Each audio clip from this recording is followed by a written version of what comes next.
congresistas, compañeras y compañeros que no nos hemos liquidado, mantenemos firme la lucha, y los compañeros jubilados reciban un saludo fraterno y reconocerles la solidaridad a todas las organizaciones sindicales aquí presentes. Cumplimos 6 meses de resistencia y vamos a mantenernos el tiempo que sea necesario hasta recuperar nuestra fuente de trabajo, nuestro contrato colectivo, con la vigencia plena del Sindicato Mexicano de la Industria. Muchas gracias a todos los presentes.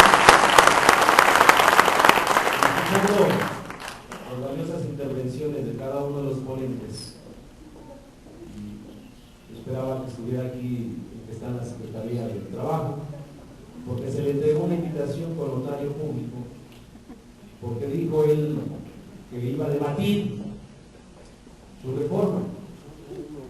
Se le ha invitado en todos los foros y a ninguno ha acudido, ni a la UNAM, ni a la UAM, instituciones públicas. Aquí en la Cámara de Diputados debería estar.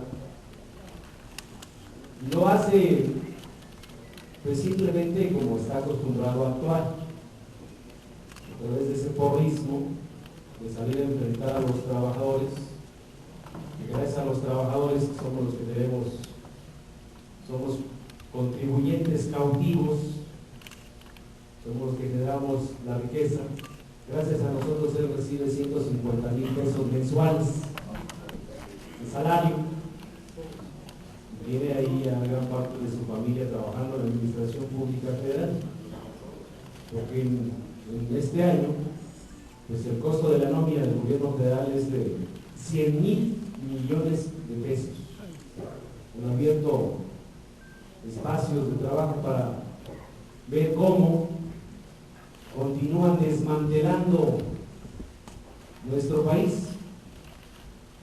Primero tenemos ese tema de quienes están al frente de las instituciones públicas, de las que se obedecen a que cumplan con los intereses de la mayoría de los mexicanos, y a estas alturas, con las propias incluso declaraciones de ellos mismos.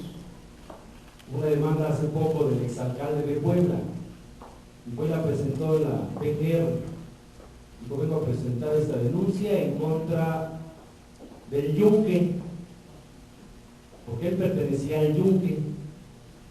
Se la vengo a presentar porque es una secta de una gavilla de panistas que han ocupado el partido político para meter gente en las instituciones públicas, en los congresos federales, congresos locales, municipales, infiltrar gente en los sindicatos. Y han utilizado toda esa participación de ellos para hacer las leyes o las sentencias y demás para sus propios intereses y no para los intereses de la mayoría.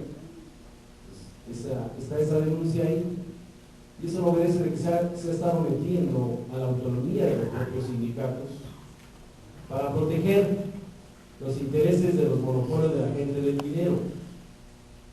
Esta otra denuncia que hizo recientemente el diputado del Partido de Acción Nacional, Ricardo García Cervantes, de esta legislatura, que dice: hay problemas serios en materia de seguridad e higiene en las minas, producto de que no se le ha invertido, y eso ha sido el problema de tantos compañeros que han fallecido en las propias minas.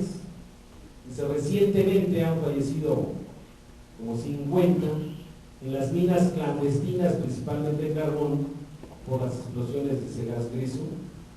Dice, desde hace 3 años en la Cámara de Senadores están dictámenes o convenios que ya indicó la Organización Internacional del Trabajo para que sean ratificados por el Senado de la República.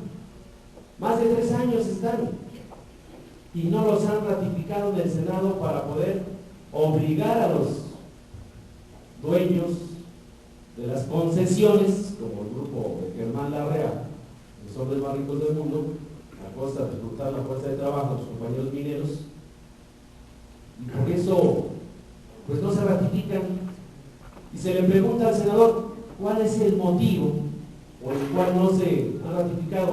Dice, es que las senadoras y senadores han dejado de hacer su trabajo institucional y ahora obedecen a los intereses de los grupos económicos en el poder. No nada más dice en el caso de las minas, sino también en el caso de la electricidad, también en el caso de la telefonía, también en el caso de la televisión. Un senador panista, tenemos la entrevista que la dio para Frecuencia Laboral, está mi compañera Lourdes Martínez, que fue la que consiguió esa entrevista de Ricardo García Cervantes del Partido de Acción Nacional. Gracias. La Frecuencia Laboral.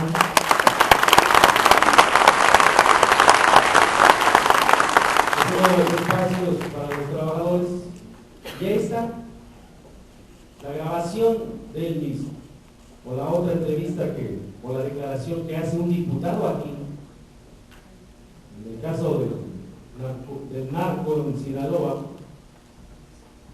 que dice, pues en todos lados pasan cosas y están haciendo para combatir a los narcos, ¿y por qué aquí en Sinaloa no haces nada? Del Partido de Acción Nacional. Resulta que ahí es el Chapo Guzmán, por eso no se hace nada en Sinaloa. El día que estuvimos ahí con los compañeros en Sinaloa, pues ese día hubo 7 ejecutados, 3 jóvenes, 3 trabajadores y 2 mujeres. Y ninguno era pandillero, ninguno era narcotraficante.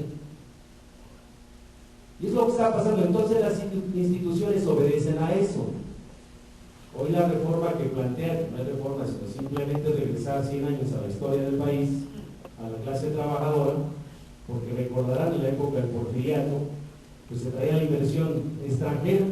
En el caso de la electricidad, del sector que estamos nosotros, pues estaban aquí en capital inglés y canadiense, y son los que empezaron a hacer las inversiones para la construcción, por ejemplo, de la hidroeléctrica de Necaxa, que tiene más de un siglo, y así había varias empresitas de capital extranjero, y todavía tenemos fotografías de esa época y videos de esa época donde los ingleses con sus bototas, sus trajes de militares, sus fuetes, atrás de los trabajadores con su ropa de manta y sus guaraches y su sombrero, pues haciendo la labor, trabajando. Ese era el único derecho que tenían los trabajadores, que les explotaran su fuerza de trabajo y que les pagaran lo que quisieran las empresas. Incluso cuando había algún problema de algunos trabajadores en las haciendas, los dueños de las haciendas le decían, hay que ir a ver a Porfirio Díaz para que ponga orden con estos trabajadores. Y en esa época trabajaba el padre de familia, trabajaban los hijos, trabajaba la mamá, y no alcanzaba para las necesidades mínimas, pero salía el discurso de Porfirio Díaz que decía, vamos muy bien, vamos progresando. Decía orden para el progreso, y el orden era sacar al ejército a las calles para poder progresar. Y de esa manera ya había una discusión sobre el ejército en aquella época. La gente decía, el ejército, para que pueda ser la defensa de la soberanía del país, se requiere del apoyo del pueblo. Un ejército sin apoyo del pueblo es como un cuerpo sin alma.